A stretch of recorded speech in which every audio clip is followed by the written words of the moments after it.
Hi guys, John from P Campers. Just going to do a handover video on your Compass Avantgarde 200. So we start under the bonnet. I've got the engine battery over here on the left hand side. So positive at the back, negative at the front. Brake fluid attached to the servo down the back. Top up your engine oil from this cap down here, and then check your engine oil from this dipstick over here. Power steering fluid at the front here in this reservoir at the front. Bonnet release down here at the bottom here, and obviously your actual bonnet catch in here in the middle, which I'll point out to you in a second where that is on the inside. Engine coolant up here on the right hand side, which you need to read now really, but there is, you know, totally fine. Washer fluid down here on the right hand side, blue cap, and then your air filter sits inside this box here. You've got a couple of fuses and relays under this little cap here on the front under the bonnet. I'll just point out to you a few things. So you've got the bonnet release just here under the driver's seat. 5-speed manual gearbox. Reverse is lift up and over top left. Hazard warning lights here in the middle, where the actual light for that, the sign, is actually on the button itself. A few other bits in here, so you've got your singled in head unit. Yeah,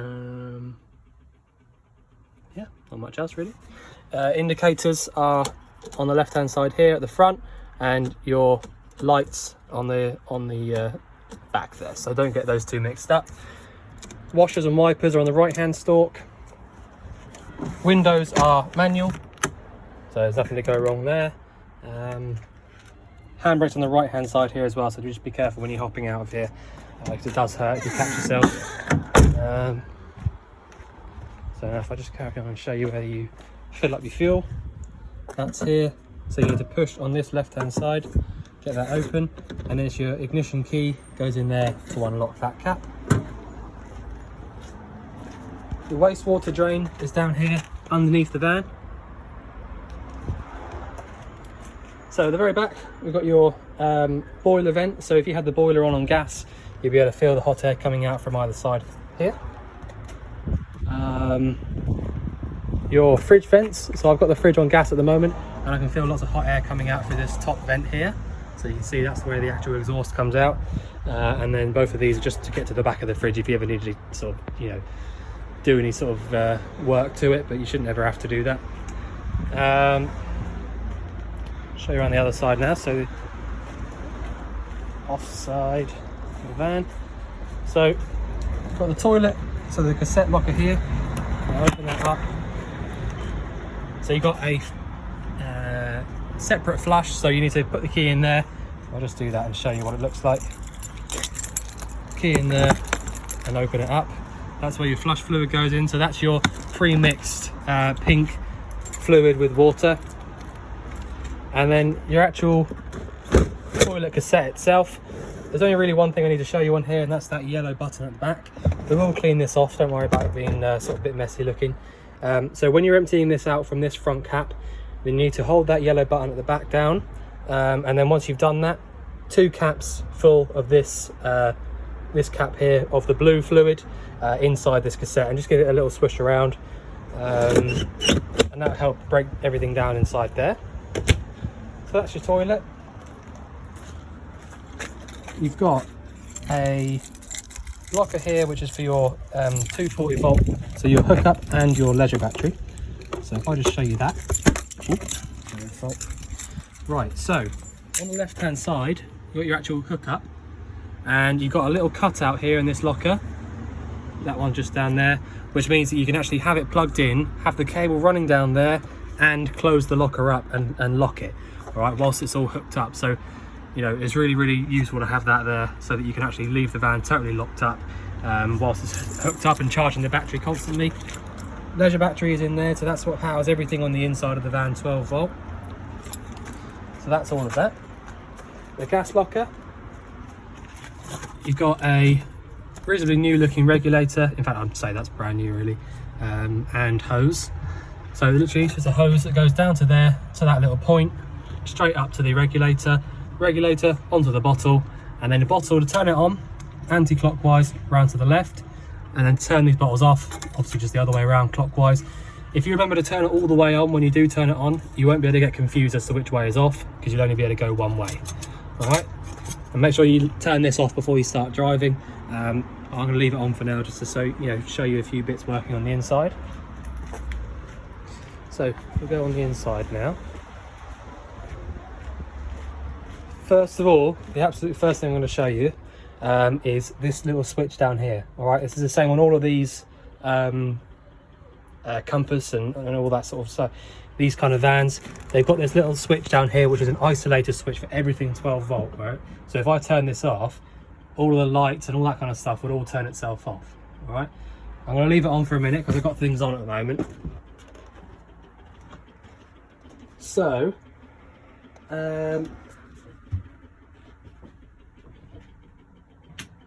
straight away, I will show you, the first sort of thing you want to do when you come into the van. All right, because obviously you've got a boiler in here, which is via this little switch down here. So the first thing you're going to want to do is come to this little control panel here. Make sure you're on aux, so that's your leisure battery, your auxiliary battery, and the pump is on. All right.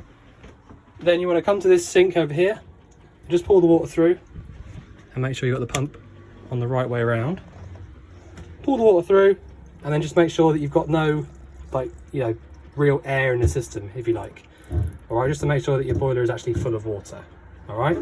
So once you've done that, making sure that the water's coming through nice and smooth, then you can go ahead and start using your boiler, which is via these two switches down here. So to switch the boiler on gas, you've got a temperature setting here at the front. So that's 30 to 70. And that's literally switch it up to turn it on, switch it off, turn it off. And then this one just here is your hookup.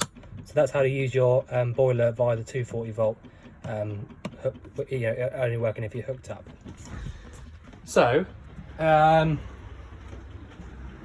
we'll switch that button off actually.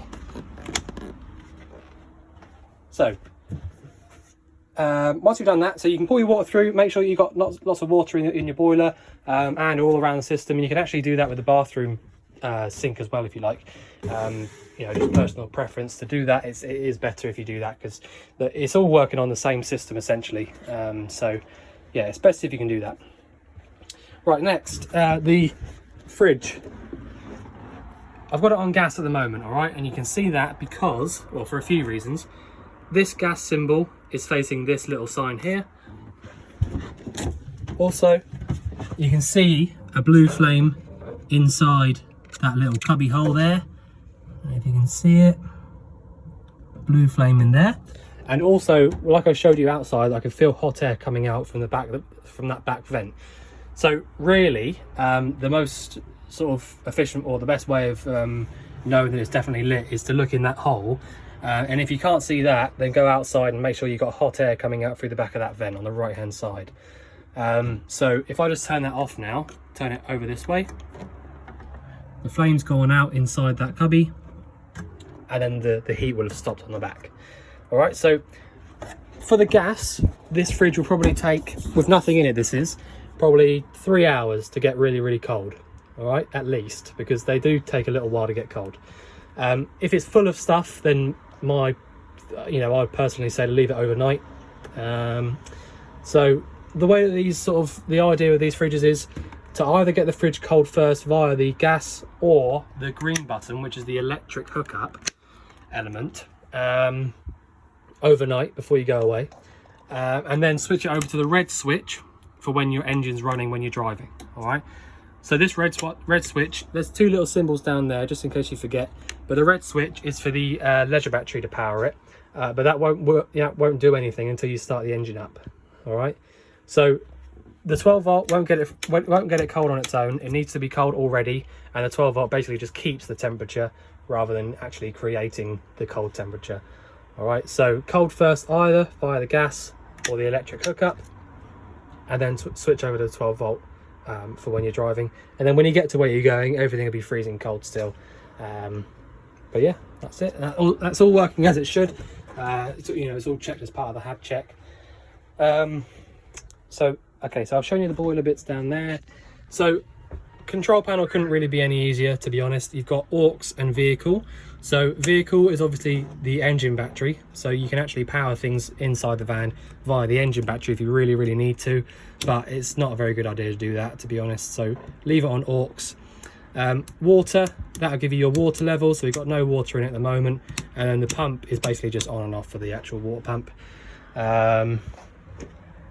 You've got a submersible pump in this van, so you know it's they're pretty good, to be fair. I mean, it means that there's no real massive loads of pressure in and around the van. So yeah, RCD and MCBs are in here, so if you plug your hookup cable in and found that nothing was working, so no plug sockets, the fridge, all that kind of stuff wasn't working on 240, come in here and just make sure that these are all facing upwards rather than down like that.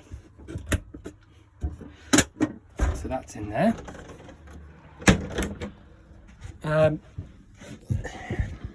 Space heater is really easy.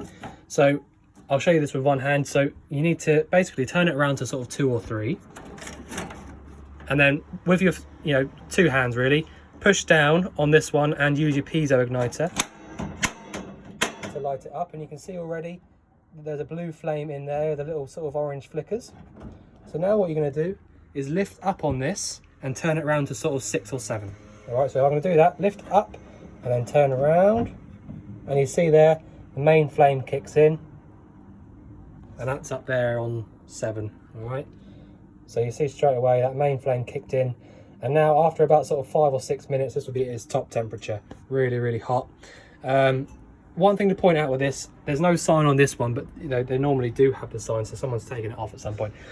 Do not hang clothes over this like a normal radiator at home, because this really is nothing like a normal radiator at home. There's no water inside this or anything, okay? So this will get far hotter than a radiator at home or any other sort of radiator you've been around. So please do not put any clothes on top of this. They're a little bit different. If you've got the style with the fan on the back, it's a little bit different. You can sort of put just about put things over the front of it if you've got the fan on, because the fan will be pumping the air around through the vents around the van. But because this one is the one without any of the fan or the gadgets on it, it's just a straightforward heater, these get really hot. Okay, brilliant, because they heat the van up really quickly, but just don't put anything over the front of it because it does get too hot for that. So that's just something to point out. And then back all the way around to off to the 0, and you can see that flame's gone out down there, and that's it. That's really easy to use, and that's a really good one as well, because sometimes they can be a little bit orange, the flame, need to burn off a bit of carbon and all that kind of stuff, but that one was brilliant. So that's all good. The bed literally just pulls straight towards you, and then these cushions up here lay flat. What else have we got? The actual cooker itself, I'll just put this back for a minute. Cooker itself, lift these up, sort of like a heat guard. You need a clicker for these, so there's no ignition on the actual cooker itself or any of the appliances, so you need to have an igniter to ignite all of those. That's including the grill and the oven as well. You've got a thermocouple on all of these burners. There'll be somewhere, there you go. So that's that little prong of metal there, that one's on that side, vice versa. Basically what that means is that their other word is a flame failure device. So if for some reason the wind or someone blew out the flame when it was lit, the thermocouple would notice that there's no burning gas coming through anymore, and it would stop any unburnt gas after a few seconds or so from coming into the van and sort of filling up the van with unwanted gas. So they all work as they should. They should have all been done as part of the HAB check. If we lift this up out the way, see what we've got in there. So you've got a couple of isolator taps for the gas. So the bottom one's the fridge, the top one's the cooker. So if you wanted to isolate any of the appliances from the gas, if you were worried about anything, then you can do that from in there. And then underneath here, the yellow tap down there is facing horizontal at the moment, and that's how it should be. That means that all the water will be stuck in the boiler at the moment. If you lifted that up vertical, all the water from the boiler would drain out And so, you know, that's if it gets to really, really cold temperatures over in the winter, sort of like heading towards the minus temperatures, then that's when you're going to want to turn that and then drain the boiler out, unless you're going to be using it all the time. Whereas, you know, so in which case you won't have to do that because all the water will be hot anyway. So that's what that is. That's the boiler drain basically. And then down here you've got another red isolator tap, which is for the boiler. So if you wanted to isolate that from the gas itself, then you can do that from there. Obviously, if you turn the gas bottle off itself, then you won't have to do that anyway, but you know, it's just a peace of mind kind of thing. Out of the way, sorry about that. A few things down here. So you've got this down here, which is your main sort of 12-volt switch and your fuses. And you've also got the last isolator tap, which is for your space heater there, which I just showed you. So that's where you can isolate that. And finally, this thing down here is your battery charger. So as soon as you plug your hookup cable in, this charger will be charging up your leisure battery, which is inside that locker on the outside. All right, so you don't actually have to turn anything on to start charging the batteries up or anything like that. It'll all just do its own thing. But yeah. So I think I've shown you everything I can. But if you think I've missed anything out, oh, actually, speak of missing things out, I haven't actually opened up the bathroom door yet. All right, so in here is really nice and easy. There's no sort of switch or anything like that to turn the toilet flush fluid. You literally just pull up and down on this, like that. There's basically a hand pump for the flush fluid. Close that down when you're going to empty it, because it can splash up, and then empty it like that. Open it up and close it back over. Make sure that you do close it back over, because if you go to take the cassette out from outside and the flap's open, then you won't be able to take the cassette out. It'll be locked in. All right. Shower and sink tap. So basically it goes up there and it also sits inside there. So I'm not going to show you that because I'll get soaking wet, but that's how that works. Nice and easy. Yeah, all the drains go to where they should. That's it. So yeah, I think I've shown you everything I can now. If you think I've missed anything out, or you want anything sort of going over again, then let us know. But otherwise, we look forward to seeing you soon to collect your van. Thanks very much.